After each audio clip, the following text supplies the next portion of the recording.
এজন্য সাইয়েদনা বারা ইবনে আযিব রাদিয়াল্লাহু তাআলা আনহু তিনি হাদিস শরীফের মধ্যে উল্লেখ করেন, বিশ্বনবী সাল্লাল্লাহু আলাইহি ওয়াসাল্লাম একবার একজন আনসারী সাহাবী মৃত্যুবরণ করলেন। বিশ্বনবী সহ আমরা সবগুলো সাহাবী মিলে ওই সাহাবীর যেইখানে কবর খনন করা হচ্ছে ওই জায়গায় চলে গেলাম। যাওয়ার পরে আমরা তাকিয়ে দেখি কবরের কাজ এখনো শেষ করা হয় নাই। এজন্য বিশ্বনবী একটা জায়গার মধ্যে বসে পড়লেন। আমরাও বিশ্বনবীর দেখা দেখি সবগুলো সাহাবা ওই জায়গার মধ্যে বসে পড়লাম। সুবহানাল্লাহ বলেন।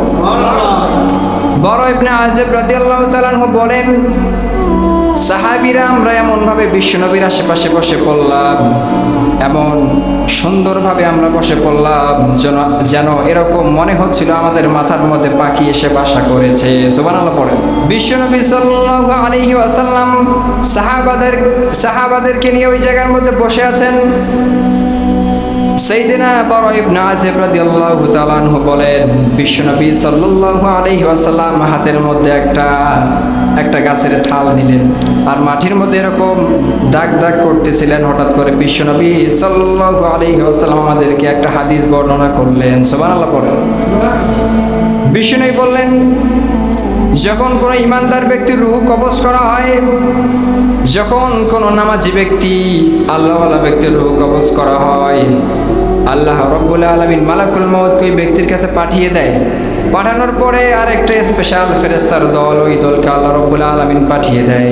বিশ্বনবী সাল্লাল্লাহু আলাইহি ওয়াসাল্লাম বললেন, ওই ফেরেশতার দলটা সুন্দর করে জান্নাত থেকে জান্নাতের রেশমের তৈরি কাপড় নিয়ে আর জান্নাতের সবচাইতে দামি সুগন্ধি নিয়ে ওই ব্যক্তির আশেপাশে এসে বসে যায়। সুবহানাল্লাহ পড়েন।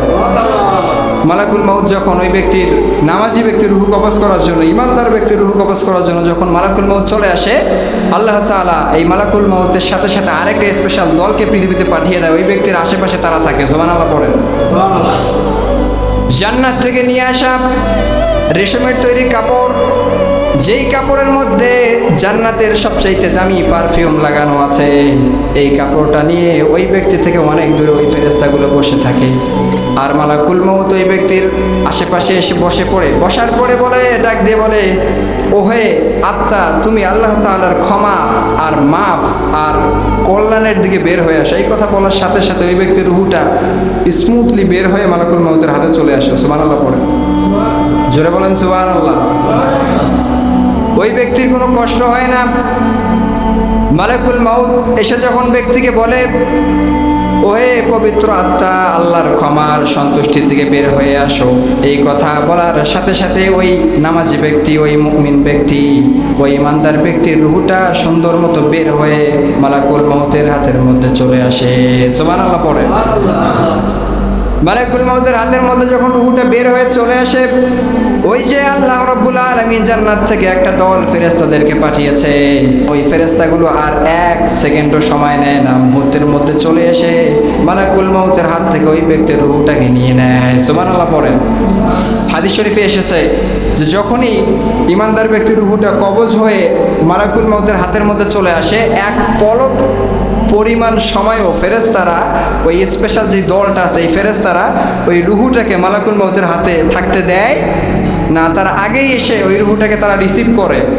নেওয়ার পরে সাথে সাথেই জান্নাত থেকে নিয়ে আসা যেই রেশমের তৈরি কাপড়টা আছে, সুগন্ধি মাখা যেই কাপড়টা আছে, এটার মধ্যে রেখে দেয়। সুবহানাল্লাহ পড়ে। জোরে বলেন সুবহানাল্লাহ। এরপরে ওই ফেরেশতাগুলো এই ইমানদার ব্যক্তির রুহটাকে নিয়ে, এই নামাজি ব্যক্তির রুহটাকে নিয়ে, এই আল্লাহকে রাজি খুশি করা ব্যক্তির রুহটাকে নিয়ে ইল্লিনের মধ্যে চলে যায়। এরপরে প্রথম আসমানের দিকে যখন চলে যাওয়া হয়, প্রথম আসমানের গেটের মধ্যে যেই ফেরেশতাগুলো আছে, এই ফেরেশতাগুলো ওই আত্মাটাকে দেখার সাথে সাথেই খুশি হয়ে যায়। সুবহানাল্লাহ পড়ে। ফেরেশতাগুলো বলে, আজকে যেই তোমরা আত্মাটা নিয়ে আসছো, এই আত্মাটা কার? এই রুহুটা কার? ওই স্পেশাল দল এটা বলে, এটা হচ্ছে এই ব্যক্তির নাম হচ্ছে অমুক, এই ব্যক্তির বাপের নাম হচ্ছে অমুক। সুবহানাল্লাহ পড়েন। ওই মৃত ব্যক্তির নিজের নাম সহ তার বাবার নাম সহ যখন ফেরেশতাদেরকে বলা হয়, ফেরেশতারা খুশি হয়ে যায়। বিশ্বনবী সাল্লাল্লাহু আলাইহি ওয়াসাল্লাম আর হাদিস শরীফ উল্লেখ করেন, যখন আসমানের দরজার মধ্যে নিয়ে যাওয়া হয়। একটা দরজার কাছে যখন ইমানদার ব্যক্তির রূহটা নিয়ে যাওয়া হয়, তখন আরেকটা দরজার যেই ফেরেশতাগুলো আছে তারা আল্লাহ তাআলার কাছে দোয়া করতে থাকে, ও আল্লাহ, ওই দরজা দিয়ে ওই ব্যক্তির রূহটাকে ঢুকতে দিবেন না, দয়া করে ওই ব্যক্তির রূহটাকে আমাদের দরজা দিয়ে ঢোকার অনুমতি দেন। সুবহানাল্লাহ বলেন। আবার আরেক দল ফেরেশতা বলে, আল্লাহ, ওই দিক দিয়ে ঢোকার অনুমতি দিয়েন না, আমাদের গেট দিয়ে ঢোকার অনুমতি দেন। সুবহানাল্লাহ পড়েন। এরকম ভাবে এক একটা দরজার ফেরেশতা এক এক রকম ভাবে আল্লাহ তাআলার কাছে দোয়া করতে থাকে আর বলতে থাকে, আল্লাহ, ওই দরজা দিয়ে ঢোকার অনুমতি আপনি দেবেন না, দয়া করে মায়া করে আমাদের দরজা দিয়ে ঢোকার অনুমতি দেন, যাতে করে ওই রূহটার সাথে আমরাও কিছু সময় চলতে পারি। সুবহানাল্লাহ পড়েন। বিশ্বনবী সাল্লাল্লাহু আলাইহি ওয়াসাল্লাম বলেন, এভাবে ওই ব্যক্তির রূহটাকে প্রথম আসমানে নিয়ে যাওয়া হয়। তারপরে সবগুলো ফেরেশতা একের পর এক তারা দল বেঁধে আসতে থাকে আর বলতে থাকে, এই রূহটা কোন ব্যক্তির, যে এই রূহুর সুগন্ধে পুরো আসমান আজকে মুখরিত হয়ে গিয়েছে। সুবহানাল্লাহ পড়েন। ওই রূহটা থেকে এত সুন্দর ঘ্রাণ আসতে থাকে, সবগুলো ফেরেশতার দল আসতে থাকে আর বলতে থাকে, এই রূহটা কার? আর এই স্পেশাল যে দলটা আছে এরা শুধুমাত্র বলতে থাকে যে এই ব্যক্তির নাম অমুক, এই ব্যক্তির বাপের নাম অমুক। সুবহানাল্লাহ পড়েন। এভাবে 1 নম্বর আসমান থেকে 2 নম্বর আসমান, এভাবে 3, 4, 5, 6, 7 নম্বর আসমান পর্যন্ত চলে যায়। এরপরে রব্বুল আলামিন তখন এই স্পেশাল দলকে বলে, শোনো, এই ব্যক্তির আমলনামাটাকে তোমরা ইল্লিনের মধ্যে রেখে দাও আর তার রূহটাকে তোমরা নিয়ে গিয়ে তার কবরের মধ্যে দিয়ে আসো। সুবহানাল্লাহ পড়েন। আল্লাহ বলে যে তার যে আমল নামাটা আছে এটাকে তোমরা ইল্লিনের মধ্যে রাখো আর তার রূহটাকে তোমরা গিয়ে কবরে দিয়ে আসো, যাতে করে আমার বান্দা কবরের 3টা প্রশ্নের উত্তর দেওয়ার একটা প্রস্তুতি নিতে পারে। সুবহানাল্লাহ পড়েন। এরপরে বিশ্বনবী বললেন, ওই ব্যক্তির আমল নামাটাকে ইল্লিনের মধ্যে রাখা হয় আর ওই ব্যক্তির রূহটাকে আবারও 7 আসমান থেকে নামিয়ে ওই ব্যক্তির কবর মানুষ যেই জায়গার মধ্যে খনন করতেছে ওই জায়গার মধ্যে ওই ব্যক্তির রূহটা নিয়ে এসে ফেরেশতারা রেখে দেয়। সুবহানাল্লাহ পড়ে।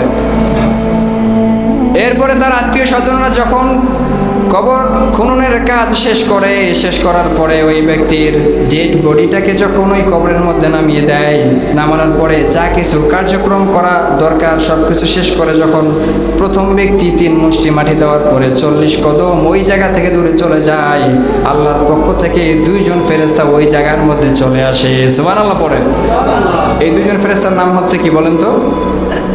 মুনকার নাকির। মাশাআল্লাহ, একজন পারছে, বাকি আর একজনও বলতে পারেন নাই। আপনারা জানেন না এই ফেরেশতার নাম কি? মুনকার নাকির। এই 2 জন ফেরেশতা ওই ব্যক্তির কাছে চলে আসে। আসার পরে বিষ্ণু বললেন, ওই ব্যক্তিকে শোয়া থেকে উঠিয়ে বসানো হয়। সুবহানাল্লাহ পড়েন। এরপরে জিজ্ঞেস করা হয়, তুমি বলো মান রব্বুকা, তোমার রব কি? 1 নম্বর প্রশ্ন কি বলেন? 1 নম্বর প্রশ্ন কি? সবাই বলে মান রব্বুকা, তোমার রব কে? ওই ব্যক্তি তখন হাস্যোজ্জ্বল চেহারা নিয়ে ওদেরকে উত্তর দেয়, রব্বি আল্লাহ, আমার রব হচ্ছে আল্লাহ। চিল্লায় বলেন সুবহানাল্লাহ। সবাই বলেন আমাদের রব কে? জোরে বলেন রব কে? এজন্য আমরা আল্লাহ তাআলার কাছে সবসময় দোয়া করি, ও আল্লাহ, যেদিন আমরা কবরে চলে যাব পৃথিবীর কোনো মানুষ আমাদেরকে সাহায্য করতে পারবে? পৃথিবীর কোনো মানুষ যখন আমাদের কোনো উপকারে আসবে না, কেউ যখন আমাদেরকে কোনো সাহায্য করতে পারবে না, আপনি রব্বুল আলামিন নিজে আমাদেরকে সাহায্য করবেন। সুবহানাল্লাহ পড়েন। এই জন্য নামাজের পরে এই সমস্ত দোয়া করার দরকার আছে না নাই? জোরে বলেন আছে না নাই? বিশ্বনবী বললেন, ওই ব্যক্তি 1 নম্বর প্রশ্নের উত্তর দিয়ে দেয়। সুবহানাল্লাহ পড়েন। এরপরে ওই ব্যক্তিকে জিজ্ঞেস করা হয় 2 নম্বর প্রশ্ন, তোমার ধর্ম কি? ওই ব্যক্তি মুহূর্তের মধ্যে উত্তর দিয়ে দেয়, আমার ধর্ম হচ্ছে ইসলাম। আমাদের ধর্ম কি বলেন? জোরে বলেন ধর্ম কি? এজন্য আল্লাহ বলেন, ওয়া মান ইয়াবতাগি গায়রাল ইসলামি দীনান ফালাই ইউকবাল মিনহু ওয়া হুয়া ফিল আখিরাতি মিনাল খাসিরিন। সুবহানাল্লাহ পড়েন। আল্লাহ বলেন, ইসলাম ধর্ম ছাড়া অন্য ধর্ম যারা অবলম্বন করে, অন্য ধর্ম যারা পালন করে, তাদের কোনো ভালো কাজ আমি রব্বুল আলামিন গ্রহণ করি না। সুবহানাল্লাহ। এজন্য আমাদের ধর্মের নাম কি বলেন? জোরে বলেন ধর্মের নাম কি? এজন্য বিষ্ণু বলেন ওই ব্যক্তি 2 নাম্বার প্রশ্নের উত্তর দিয়ে দিবে, আমার ধর্ম হচ্ছে ইসলাম, সুবহানাল্লাহ পড়েন। এরপরে ফেরেশতারা তাকে জিজ্ঞেস করবে 3 নাম্বার প্রশ্ন। 3 নাম্বার প্রশ্ন হলো বিশ্বনবী সাল্লাল্লাহু আলাইহি ওয়াসাল্লামের নূরানি চেহারা তার ওই ব্যক্তির সামনে তুলে ধরা হবে, আর বলা হবে এই ব্যক্তিটাকে, এই ব্যক্তিকে চিনো নাকি? ওই ব্যক্তি তখন হাসি মুখ নিয়ে বলবে এটা হচ্ছে আমার নবী, আপনার নবী, প্যারা নবী হযরত মুহাম্মদ রাসূলুল্লাহ, সবাই পড়েন সাল্লাল্লাহু আলাইহি ওয়াসাল্লাম। ওই ব্যক্তি 3 নাম্বার প্রশ্নের উত্তরও দিয়ে দিবে, সুবহানাল্লাহ পড়েন। বিষ্ণু বললেন যখন 3টা প্রশ্নের উত্তর ওই ব্যক্তি যথাযথভাবে দিয়ে দেবে, ওই ব্যক্তিকে আরো একটা প্রশ্ন করা হবে, সুবহানাল্লাহ কোন। ওই ব্যক্তিকে তখন 4 নম্বরে আরেকটা প্রশ্ন করা হবে, সেটা হচ্ছে ওমা ইলমুক, ওমা ইলমুক। এই যে তুমি এতগুলো প্রশ্নের উত্তর করলে, কেউ তো এগুলোর উত্তর দিতে পারে না, কারণ বেশিরভাগ মানুষ হবে জাহান্নামী, চিল্লায় বলেন ঠিক কি না? বেশিরভাগ মানুষ উত্তর দিতে পারে না। এই ফেরেশতারা প্রতিদিন প্রতিনিয়ত লক্ষ লক্ষ মানুষের সওয়াল জবাব নেয়, ঠিক কি না?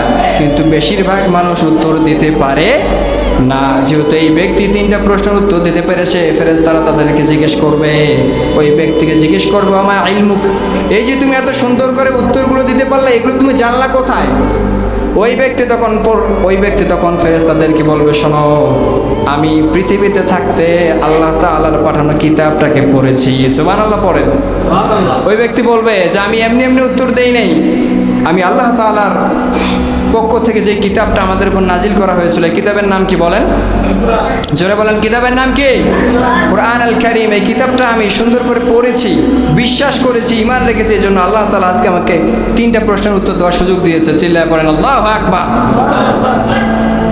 এজন্য 4 নম্বরে যখন প্রশ্ন করা হবে ওমা ইলমুক, কেমন করে তুমি 3টা প্রশ্নের উত্তর দিতে পারলা, ওই ব্যক্তি বলবে পৃথিবীতে থাকাকালীন আমি কোরআনুল কারীমকে পড়েছি, আর এই কোরআন থেকে শিখেছি, কোরআনকে আমি বিশ্বাস করেছি, যার কারণে আমি 3টা প্রশ্নের উত্তর আজকে দিতে পেরেছি, সুবহানাল্লাহ।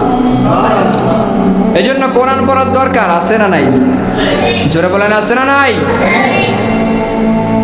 এরপরে বিষ্ণু বলতে শুরু করলেন যখন এই ব্যক্তি 4টা প্রশ্নের উত্তর দিয়ে দিবে, ফেরেশতারা তাকে স্বাগতম জানাবে, আহলান ওয়া সাহলান, কংগ্রাচুলেশন, তুমি সুন্দর মতো 4টা প্রশ্নের উত্তর দিতে পেরেছো। ফেরেশতা তাদের উপর খুশি হয়ে যাবে, ওই ব্যক্তিও খুশি হয়ে যাবে।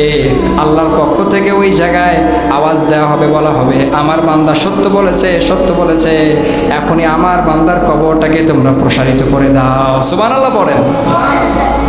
হাদিস শরীফে এসেছে ওই ব্যক্তির চোখের দৃষ্টিশক্তি যত দূরে যাবে তত দূর পর্যন্ত তার কবরটাকে বাড়িয়ে দেওয়া হবে, সুবহানাল্লাহ পড়েন। ওই ব্যক্তি চারিদিকে যখন তাকাবে, যত দূর তার চোখের দৃষ্টিশক্তি চলে যাবে তত দূর পর্যন্ত রব্বুল আলামিন কবরটাকে প্রসারিত করে দিবে, সুবহানাল্লাহ পড়েন।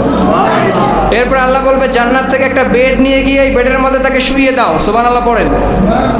জান্নাত থেকে সুন্দর একটা বেড নিয়ে আসা হবে, ওই ব্যক্তিকে ওই বেডের মধ্যে শুইয়ে দেওয়া হবে। এরপরে আল্লাহ বলবে জান্নাত থেকে তার যেই কবরটা আছে এটার মধ্যে একটা সংযোগ তৈরি করে দাও, সুবহানাল্লাহ কর। জান্নাত থেকে ওই ব্যক্তির কবর পর্যন্ত একটা সংযোগ করে দেওয়া হবে, যার কারণে জান্নাতের সুন্দর বাতাস ওই ব্যক্তির কবরের মধ্যে ঢুকতে থাকবে, সুবহানাল্লাহ পড়েন। আবার আল্লাহ বলবে জান্নাত থেকে দামি একটা পোশাক নিয়ে গিয়ে বান্দাকে তোমরা পরিয়ে দাও, আর জান্নাতের যে বেডটা আমি কবরের মধ্যে দিয়েছি ওই বেডের মধ্যে শুইয়ে দাও। জান্নাত থেকে বান্দার কবরের মধ্যে সুন্দর একটা সংযোগ তোমরা তৈরি করে দাও, সুবহানাল্লাহ বলেন। বিশ্বনবী সাল্লাল্লাহু আলাইহি ওয়াসাল্লাম বলেন এরকমভাবে তার কবরটাকে বাড়িয়ে দেওয়া হবে, জান্নাত থেকে একটা বেড নিয়ে এসে দেওয়া হবে, জান্নাতের সুন্দর পোশাক ওই ব্যক্তিকে পরিয়ে দেওয়া হবে, ওই ব্যক্তি কিয়ামত পর্যন্ত ঘুমিয়ে থাকবে, সুবহানাল্লাহ পড়েন।